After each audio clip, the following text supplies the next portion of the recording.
Respeito é pra quem tem, pra quem tem, pra quem tem. Respeito é pra quem tem. Por que contamos histórias? Quais histórias temos de coração? Quantas delas podemos contar com a certeza de algo que representa a si mesmo?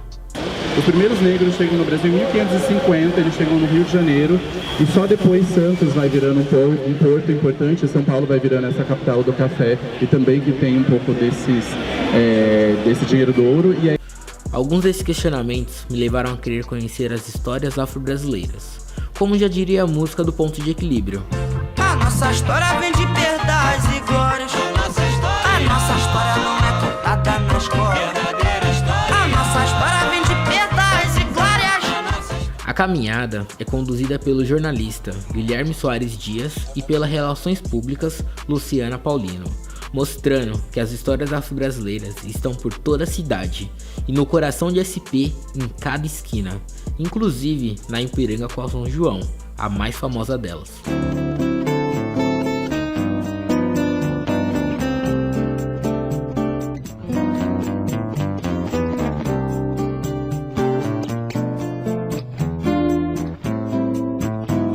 Nossos ancestrais contribuíram de forma vitalícia para a construção dessa cidade.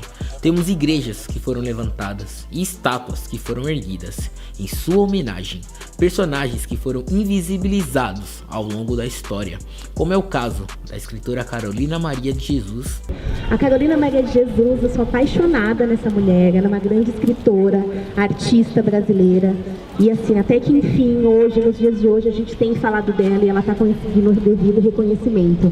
A Carolina, ela nasceu em Minas Gerais, ela veio aqui para São Paulo em 1937, mais ou menos, e ela começou a morar na favela do Canindé, o que hoje a gente conhece ali pela Marginal Tietê, onde fica o Shopping Center Norte. E a Maria Carolina, ela trabalhava como catadora de papel, mas só que desde pequena, ela tinha uma paixão muito grande pela literatura, pela arte, e ela é meio autodidata, assim, porque ela frequentou a escola até a segunda série, e ela passou o resto da vida dela lendo e buscando conhecimento. E ela tinha uma facilidade muito grande de escrever poesia, de escrever contos. E ela retratava a realidade dela de uma forma muito única. E o que ela fazia? Como ela não tinha dinheiro para comprar cadernos, para comprar papéis, ela recolhia papel no lixo e ela escrevia os contos, as histórias dela nesses cadernos que ela encontrava no lixo. E o Audálio Dantas, uma vez ele foi na favela do Canindé e ele ficou muito surpreso que ele encontrou uma mulher que ficava vociferando para as pessoas e gritando: "Ai, se você mexer comigo, eu vou te pôr no meu livro, eu vou te pôr no meu caderno". E ele falou: "Nossa, como assim? Essa pessoa negra da favela, ela escreve, ela conta histórias". E ele ficou muito instigado e ele foi lá conversar com ela e ver que livros, quais histórias eram essas. E ele ficou encantado, assim, com o poder e com a sensibilidade que a Carolina tinha de escrever. E nesses cadernos que o Audálio pegou, era o Quarto de Despejo, que foi publicado em 1958, e ele, na época, ele foi publicado com 10 mil exemplares.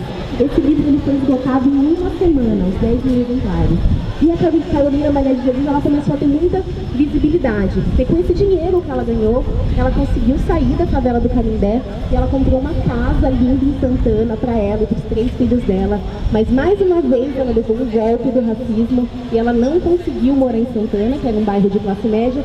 E assim, as pessoas eram tão hostis com ela que ela teve que se mudar e ela comprou uma fazendinha em Parelheiros, hoje que é conhecida a região de Parelheiros. E a Maria Carolina de Jesus, esse livro dela foi traduzido em mais de 14 idiomas. E nos Estados Unidos, assim, ele virou um hit. E ele foi até traduzido com um nome engraçado, que é Child of the Dark, parece uma coisa meio Agatha Christie e tal, mas ela foi muito, muito, muito valorizada. E, gente, Paulo Coelho que nada, sabe? Foi Carolina Maria de Jesus que foi a primeira autora brasileira, mulher, negra, que teve um livro traduzido para mais de 20 idiomas. E do jornalista, advogado, poeta e patrono da abolição, Luiz Gama. E aí ele acabou sendo comprado por um dono que morava aqui em São Paulo, que era um advogado. E aí na casa desse advogado ele se alfabetizou e começou a ter acesso a toda a estante dele de livros. E as pessoas dizem que ele leu todos os livros daquela biblioteca daquele advogado. E aí aos 17 anos ele conseguiu comprovar que ele era liberto, então ele conseguiu se libertar, ele deixou de ser escravizado e ele passou no concurso público e foi ser escrivão na polícia. E aí, o Luiz Gama ele era muito revoltado com essa história de ter sido escravizado de ter se tornado escravo por uma perda da dívida do próprio pai. E aí ele começou uma luta pela liberação dos outros negros que estavam escravizados ainda. Então, Luiz Gama ele é considerado o patrono da abolição. Ele está no livro dos heróis do Brasil. E ele ele começou a frequentar de forma clandestina a faculdade de Direito a São Francisco, lá onde a gente estava. Lembrando que a USP, ela é uma faculdade que só neste ano estabeleceu as cotas para negros. Então, até hoje, quem estuda na faculdade de Direito é majoritariamente branco. Eu acho que deve ter mais brancos na faculdade de Direito de São Paulo do que nas faculdades de Direito da Europa. E o Luiz Gama frequentou de forma clandestina essa universidade e ele foi um dos fundadores do Partido Republicano. O grande lema do Luiz Gama é por uma terra sem reis e sem escravos. Então ele lutava pelo fim da escravatura e pelo fim da monarquia. Só que na fundação do Partido Republicano, os pares dele, que eram brancos, que eram os jovens intelectuais de esquerda da época, não autorizaram, está no estatuto de fundação do partido, a luta pelo abolicionismo. Por conta disso, o Luiz Gama saiu do partido, ele não quis mais fazer parte do partido, porque essa era a grande luta dele.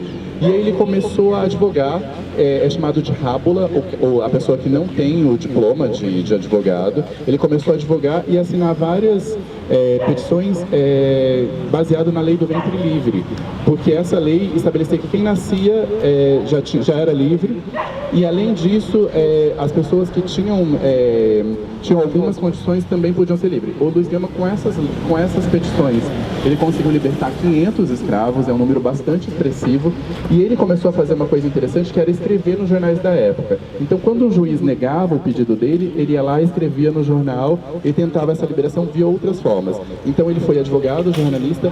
Neste ano, ele foi homenageado na FLIP, que é a Feira Literária de Paraty, que foi uma feira que foi bastante focada na questão da negritude e do feminismo. A Djamila foi a autora que mais vendeu livro, a Djamila Ribeiro foi a autora que mais vendeu livro na FLIP esse ano. E o Luiz Gama teve uma mesa sobre o Luiz Gama como autores esquecidos. Porque é isso, ninguém falou sobre o Luiz Gama durante muito tempo.